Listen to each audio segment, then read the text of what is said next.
Details చూస్తే శుభక్షేత్ర venture పేరుతో కోట్లలో వసూలు చేసిన కేసులో బిగ్ ట్విస్ట్ చోటు చేసుకుంది. ఈ కేసులో ప్రధాన నిందితుడు సైబరాబాద్ ఈఓడబ్ల్యూ పోలీసులు అరెస్ట్ చేసిన రమావత్ మధు, గాయని మంగ్లీ సోదరుడు శివ చౌహాన్ మధ్య ఆర్థిక లావాదేవీలు బయటపడ్డాయి. ఇద్దరి మధ్య బ్యాంకు లావాదేవీల్ని పోలీసులు తాజాగా గుర్తించారు. ఇవి మోసానికి సంబంధించినవేనా కాదా అనేది ఇంకా నిర్ధారణ కాలేదని పోలీసులు తెలిపారు. ఈ లావాదేవీలు జరిగిన టైంపై ఆరా తీస్తున్నారు. రమావత్ మధు, హేమకాంత్ రెడ్డి, బండి శివకుమార్, భరత్, శైలజ తదితరుల మీద కేసు నమోదు చేసిన దర్యాప్తు ప్రారంభించిన పోలీసులు ఇటీవల మధును అరెస్టు చేశారు.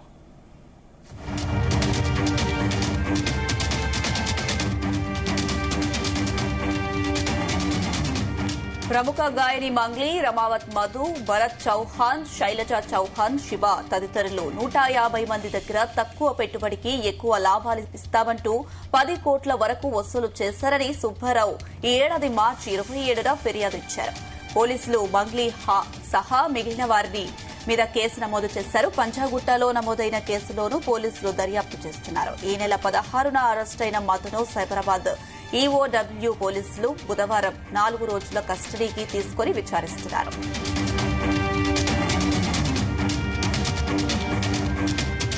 ఎవరెవరితో లావాదేవీలు జరిగాయో గుర్తిస్తామని అధికారులు వివరించారు. ఇప్పటికే మధు ఖాతాలను స్తంభింపజేసిన పోలీసులు ఇతరుల ఖాతాల గురించి ఆరా తీస్తున్నారు. పరారీలో ఉన్న నిందితులు హేమకాంత్ రెడ్డి, బండి శివకుమార్, భరత్, శైలజ ఇతరుల కోసం పోలీసులు గాలిస్తున్నారు.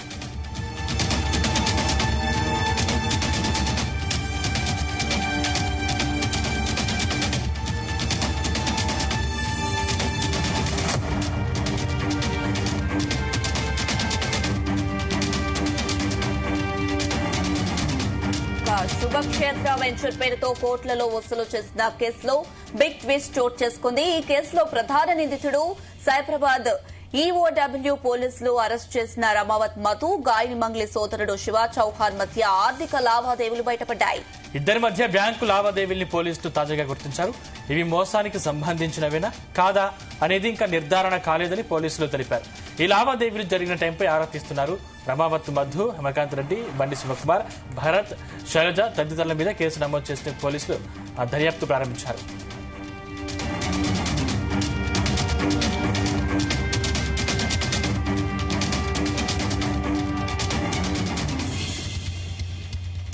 ప్రముఖ గాయని మంగ్లీ, రమావత్ మధు, భరత్ చౌహాన్, శైలజ చౌహాన్, శివ తదితరులు 150 మంది దగ్గర తక్కువ పెట్టుబడికి ఎక్కువ లాభాలు ఇస్తామంటూ 10 కోట్ల వరకు వసూలు చేశారని సుబ్బారావు ఈ ఏడాది మార్చి 27న ఫిర్యాదు ఇచ్చారు. పోలీసులు మంగ్లీ సహా మిగిలిన వారి మీద కేసు నమోదు చేశారు. పంజాగుట్టలో నమోదైన కేసులోనూ పోలీసులు దర్యాప్తు చేస్తున్నారు. ఈ నెల 16న అరెస్టైన మధును సైబరాబాద్ ఈఓడబ్ల్యూ పోలీసులు బుధవారం 4 రోజుల కస్టడీకి తీసుకుని విచారిస్తున్నారు.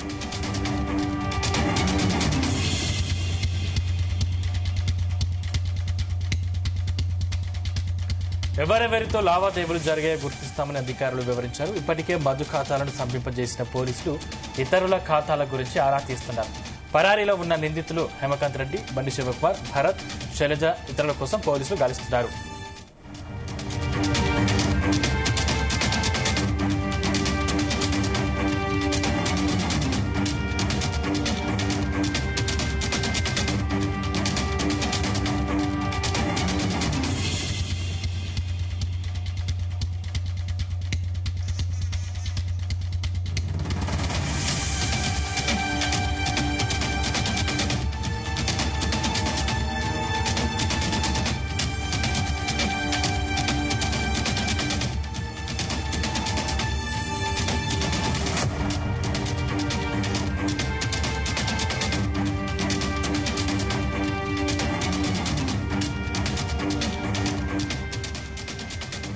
రైట్, ఇదే అంశానికి సంబంధించి మరిన్ని అప్డేట్స్ మా క్రైమ్ బ్యూరో చీఫ్ రవితేజ అందిస్తారు.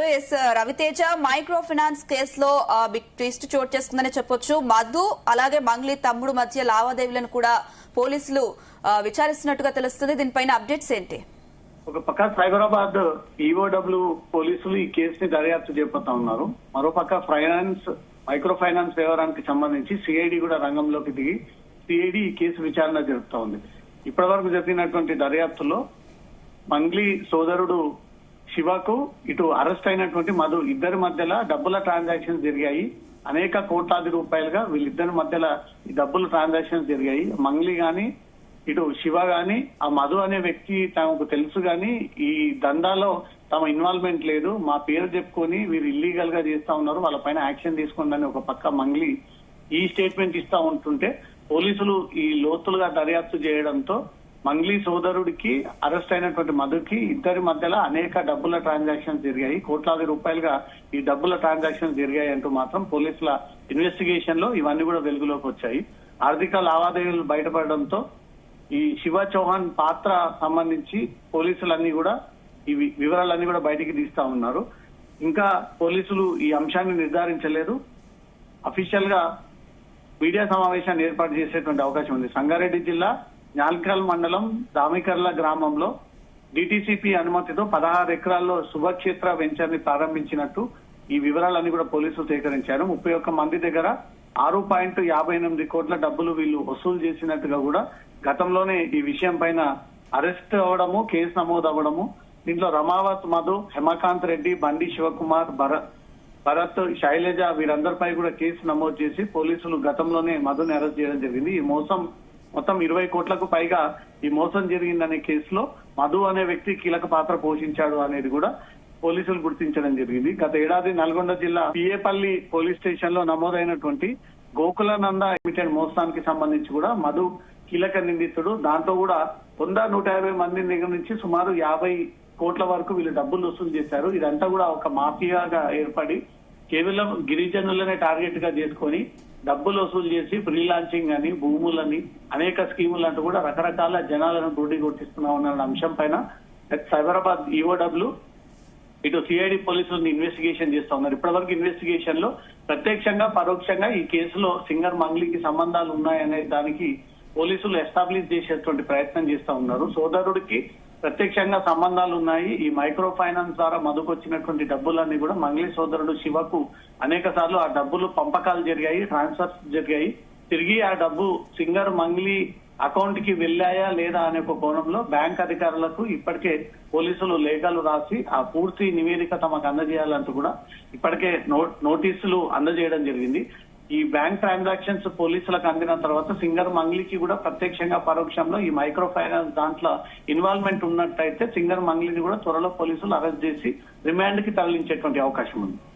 రవితేజ, ఈ కేసుతో తన బ్రదర్ కి ఎలాంటి సంబంధం లేదు అని మొదటి నుంచి కూడా సింగర్ మంగ్లీ చెప్తున్న పరిస్థితి మనం చూసాం. ఇప్పుడు బ్యాంక్ ట్రాన్సాక్షన్స్ కూడా పోలీసులు విచారిస్తున్న పరిస్థితి అయితే ఉంది. మరి అటు మధు అటు మంగ్లీ బ్రదర్ మధ్య ట్రాన్సాక్షన్స్ అయితే ఉన్నట్లు తెలుస్తుంది. మొత్తం ఈ కేసులో ఎంత మంది ఇన్వాల్వ్ అయి ఉన్నారు, అందులో ఎంత మందిని ప్రస్తుతం అదుపులోకి తీసుకున్నారు పోలీసులు?